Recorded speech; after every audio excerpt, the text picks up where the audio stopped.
ചെറിയ കുമ്പളത്ത് കുറ്റ്യാടി പുഴയിൽ ഒഴുക്കിൽപ്പെട്ട 2 വിദ്യാർത്ഥികൾ മുങ്ങി മരണപ്പെട്ടു. കുറ്റ്യാടി ഹയർ സെക്കൻഡറി സ്കൂൾ 10ാം ക്ലാസ് വിദ്യാർത്ഥികളായ പാലേരി പാറക്കടവിലെ കുളമുള്ളക്കണ്ടി റിസ്വാൻ, കുളായിപ്പോയിൽ സിനാൻ എന്നിവരാണ് മരണത്തിന് കീഴ്പ്പെട്ടത്.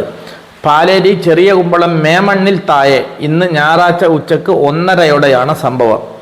കുളിക്കാൻ പുഴയിലിറങ്ങിയ വിദ്യാർത്ഥികളിൽ ഒരാൾ ശക്തമായ ഒഴുക്കിൽപ്പെടുകയായിരുന്നു.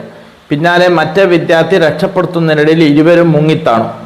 സംഭവം അറിഞ്ഞെത്തിയ നാട്ടുകാർ തിരച്ചിൽ നടത്തി ഒരാളെ പുറത്തെടുത്ത് ആശുപത്രിയിൽ എത്തിച്ചെങ്കിലും രക്ഷിക്കാനായില്ല.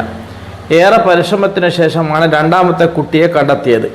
പേരാമ്പ്ര നാദാപുരം ഫയർഫോഴ്സ് യൂണിറ്റും കുറ്റ്യാടി പോലീസും ജനകീയ ദുരന്ത സേനയും തെരച്ചിലിൽ ഏർപ്പെട്ടു.